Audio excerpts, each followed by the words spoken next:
YouTubers, this is another video from your friendly neighborhood reviewer, Evelyn.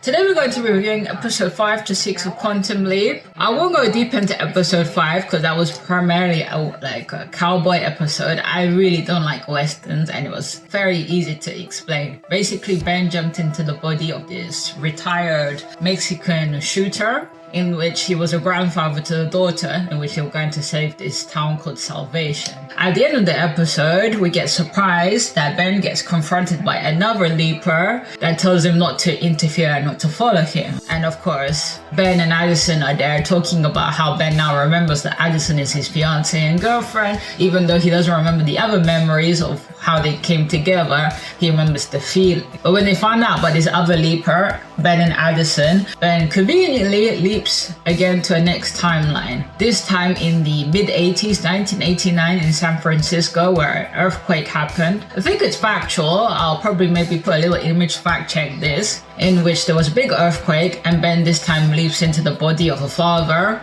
Scene 2 was a guy called John, in which he's in the midst of a marital strife with his wife. They're going to divorce. In that time, Ben realizes they're in San Francisco in 1989 and he warns the wife that earthquake is gonna happen and she doesn't know what the heck is going on. So they manage to escape the bar in which they were in.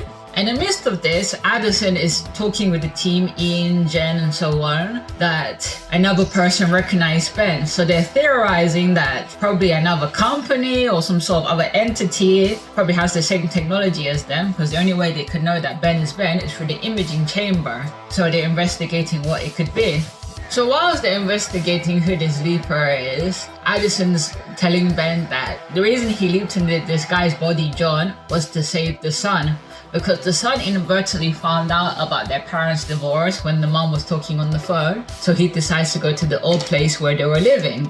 And this episode is more an analogy of Ben remembering his relationship with his mom. Since Ben is Korean, we get a flashback to understand that his mom immigrated to America. I think the dad died, I can't remember. But Ben never revealed to Addison in their time together what happened to his mom. And Ben is starting to remember about his mom, and we can see that the relationship that the body he's in, John and his wife could have the same type of issues with his mom. So he's very determined to save the young boy, while Addison's trying to figure out why Ben is so keen to save the son, put the marriage back together. Because Addison reveals that the time that Ben and her were together, they didn't really talk more the specifics about it, and we find out that Ben's mother had died from a brain aneurysm, that Ben, since he was very highly intelligent, didn't like where he was living, but came back with poor report card with bad grades. So they had an argument and Ben left, and when he came back he found that his mother had died from an aneurysm and he deeply regretted the situation. While he's there running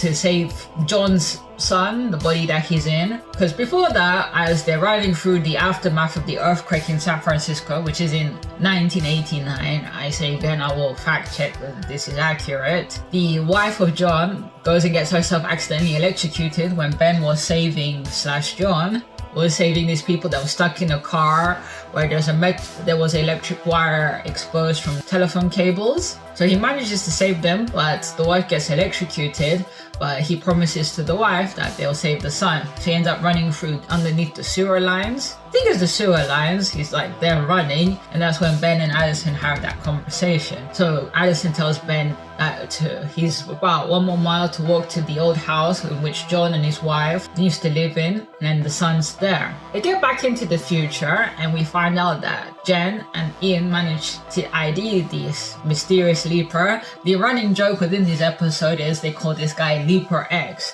As we know, in the old series, there was an evil leaper called Alia, something like that. I don't remember the specifics about that. But Magic doesn't want to call this guy Leaper X, since of course it's too cringy. But they managed to get his picture from the imaging chamber, as explained that how the imaging chamber they're able to see Ben as Ben. It's the same way they can see this leaper. And they identify him as this military guy. But then again, we had theories. When I watched this episode with my dad, I've been watching this episode with my dad because him and I, we saw this series many years ago. He said it could be the son of Al, it could be maybe Ben's son in the future, but we found out it's not the case. When Magic and Jen go and find this guy, they talk to him and they realize that he doesn't know anything what's going on. He's more like very patriotic, saying that if you need me or whatever you need me to do, like I'm here, because he knows that Magic is an admiral, and he says, you come here in plain clothes to question me, but you know, if you need me to do something, just tell me. And they leave with knowing that this guy has no idea what is going on. And the first thing I thought was, they visited him so that could trigger him finding out about the project. But then again, this mysterious Leaper X,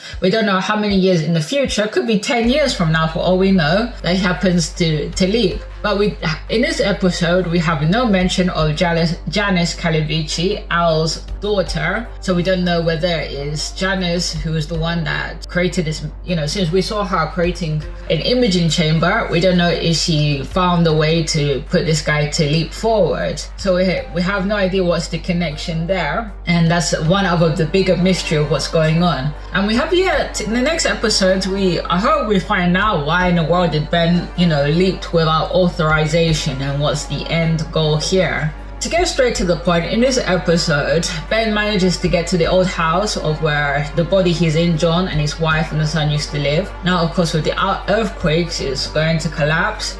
Ben finds the son and he tells the son, like, you know, you shouldn't be here. And then he says that his old neighbor is still stuck inside, we need to save him. So Ben tells the son, stay where you are, I'll go and save this guy. He goes into the second floor, I think, on which this old guy is. He's, you know, locked into the sofa, and this old guy seems pretty resistant to go out.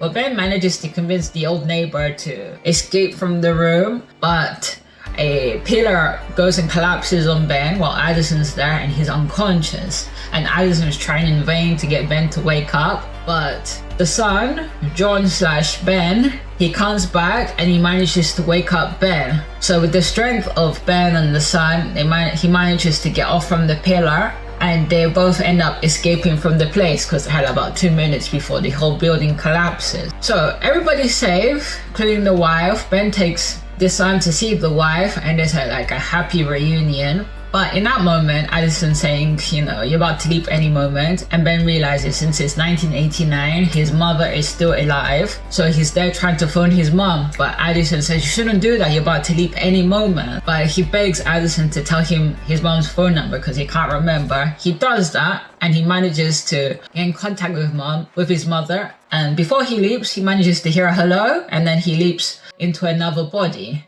And the body that Ben leaps into is a priest, because next week's episode is going to be a Halloween episode, very on the nose of Exorcist nudge towards what's going on. Because I saw the promo, it's going to go full on Exorcist. And then the big part within the episode, Ian manages to tell Magic that he re-examined the calculations he made.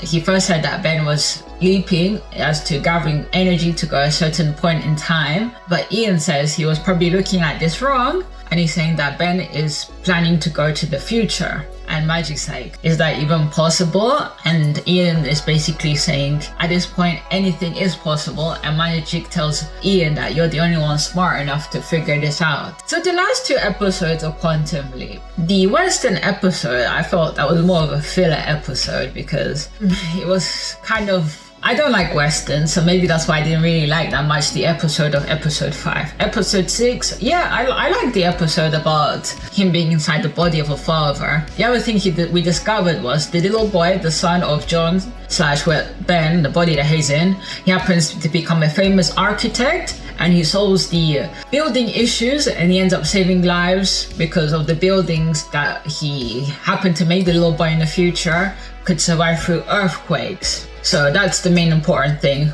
In episode 6, I find that we can kind of see why it kind of reestablishes why the leaping part was important in this type of way. I hope in episode 7 onwards we find out more of the mystery about Janice, about the end goal, the whole reason. Anyway, you guys let me know about the last 2 episodes.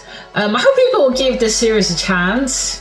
I don't know if they will. The trouble with NBC at times, it can be too PG, the dialogue. I do hope the dialogue can be a bit more grounded, not sounded too much like airy-fairy all over the world. As I leave you always, stay safe, leave a comment, and to any new subscribers, please subscribe, really appreciate it. And as I leave you always,